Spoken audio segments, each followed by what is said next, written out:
वणक्कम।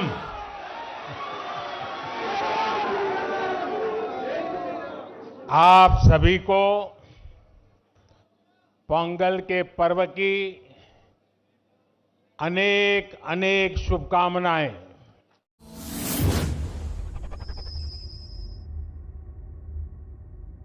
आज का ये दिन दक्षिण भारत के लिए एक प्रमुख पर्व के रूप में जाना जाता है। आप ये सीधी तस्वीरें देख रहे हैं जहाँ पर प्रधानमंत्री केंद्रीय मंत्री एल मुरुगन के घर पहुँचे हैं पोंगल के इस पावन अवसर पर।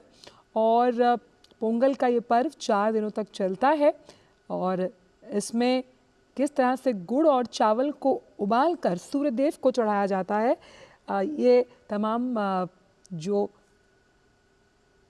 जिस तरह से पद्धतियाँ हम देख पा रहे हैं, कैसे 4 दिनों में जब पोंगल को मनाया जाता है तो उसमें एक खास दिन पर जो गायें होती हैं उनकी पूजा अर्चना की जाती है, क्योंकि इन गायों की वजह से ही जो किसान हैं जिन्हें राष्ट्र का अन्नदाता कहा जाता है वो खेती किसानी करने में उनकी मददगार होती हैं और उनकी खेवनहार होती हैं। किस तरह से देखिए जो गौ माता है उनका पूजा अर्चन या यूँ कहें कि धन्यवाद देने की एक बहुत ही खूबसूरत अलौकिक प्रक्रिया मानी जाती है पोंगल के इस अवसर पर। तो इस पर्व पर वर्षा, धूप या फिर हम यूँ कहें कि कृषि से संबंधित जो तमाम अहम कारक हैं जिससे फसल जिसको हम हमारी थाली तक पहुंचाने के लिए किसान बहुत मेहनत करता है, ये उस मेहनत को मनाने का पर्व है।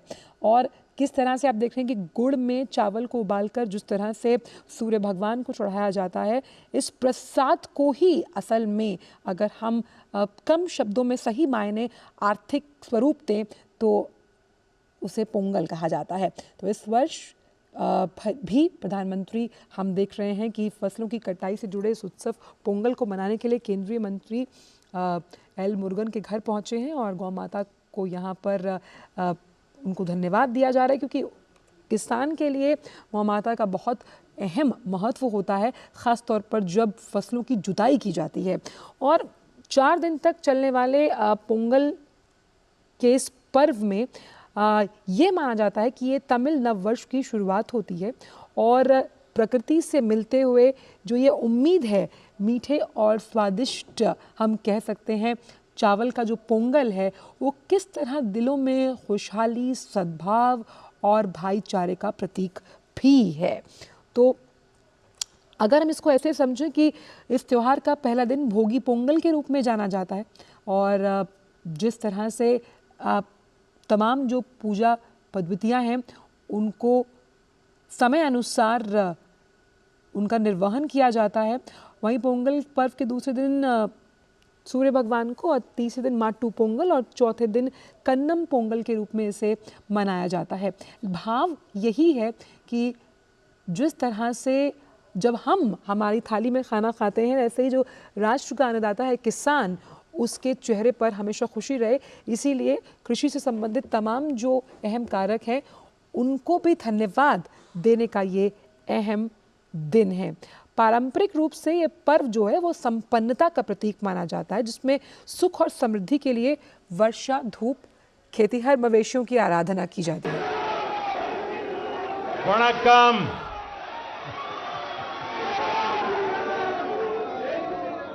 आप सभी को पोंगल के पर्व की अनेक अनेक शुभकामनाएं।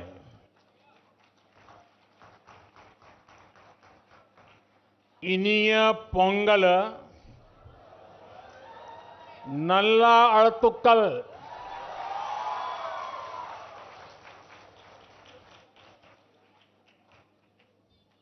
पोंगल के पवित्र दिन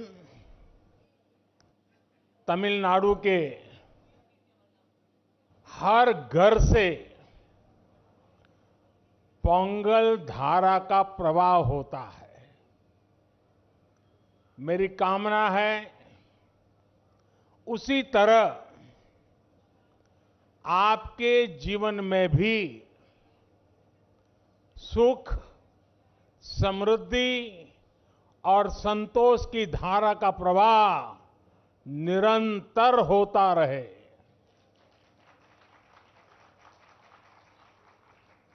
कल ही देश ने लोहड़ी का पर्व धूमधाम से मनाया है।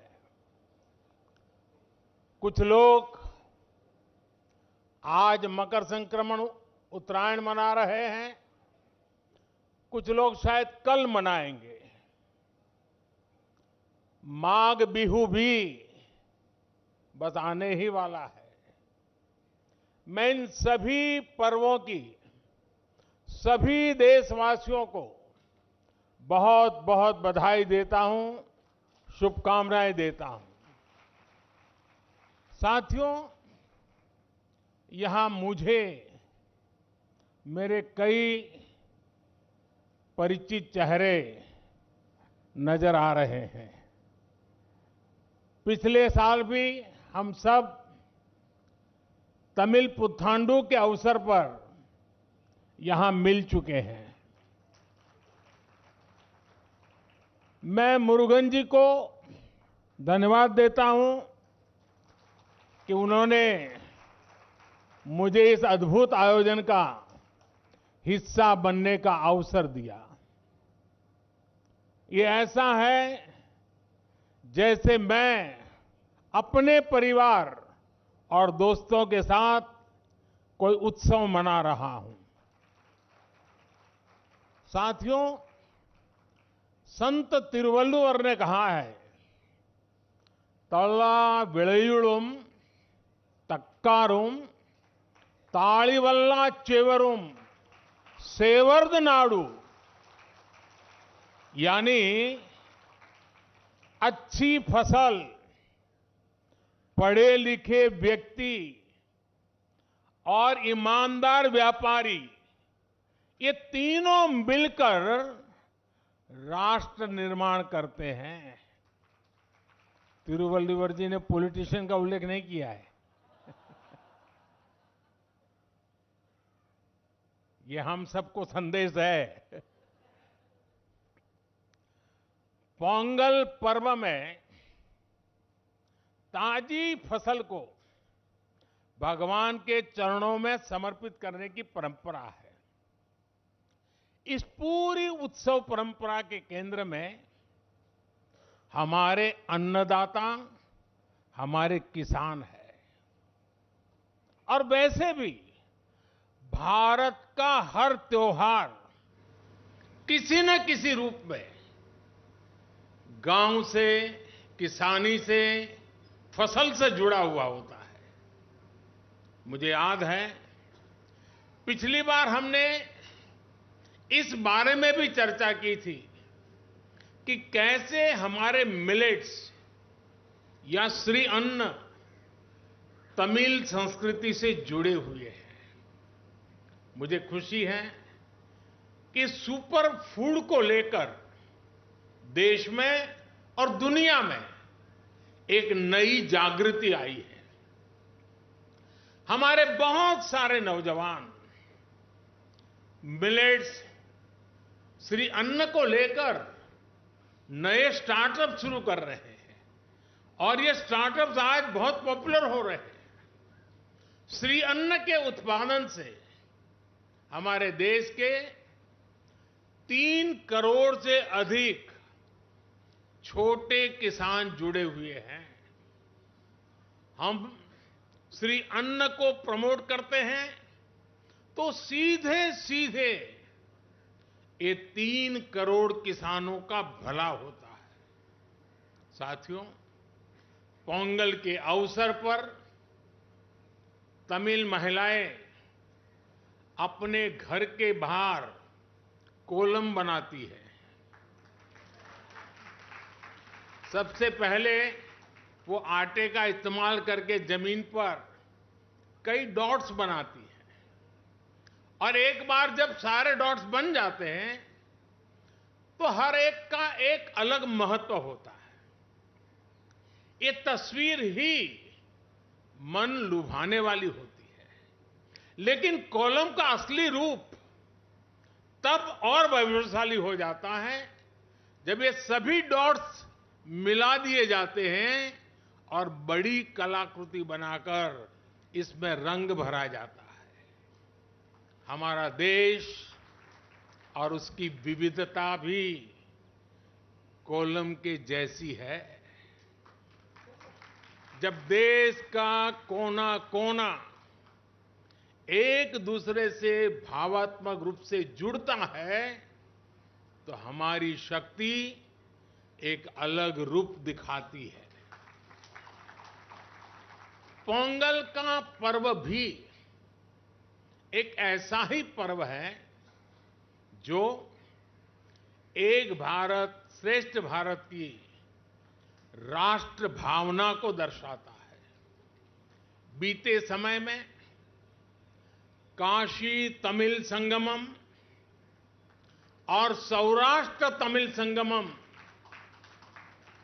अत्यंत महत्वपूर्ण परंपरा शुरू हुई है और उसमें भी ये भाव प्रकट होता है, ये भावना दिखती है। इन सभी आयोजनों में बहुत बड़ी संख्या में हमारे तमिल भाई बहन उत्साह से हिस्सा लेते हैं। साथियों, एकता की यही भावना 2047 तक विकसित भारत के निर्माण की सबसे बड़ी शक्ति है, सबसे बड़ी पूंजी है। आपको याद होगा, लाल किले से मैंने जिस पंच प्राण का आह्वान किया है उसका प्रमुख तत्व देश की एकता को ऊर्जा देना है, देश की एकता को मजबूत करना है।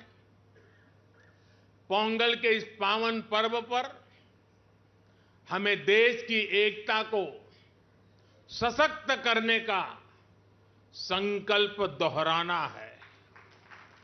साथियों, आज यहां मुझे बताया गया बहुत से कलाकार और जाने-माने कलाकार, गणमान्य कलाकार अपनी प्रस्तुति के लिए तैयार है।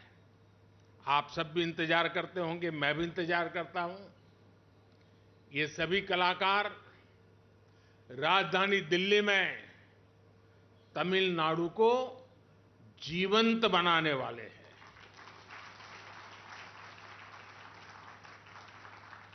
कुछ पल हमें तमिल जीने का मौका मिलेगा, ये भी एक सौभाग्य होता है। मेरे इन सभी कलाकारों भी अनेक अनेक शुभकामनाएं हैं। मैं फिर एक बार मुरुगन जी का धन्यवाद करता हूं। वणक्कम।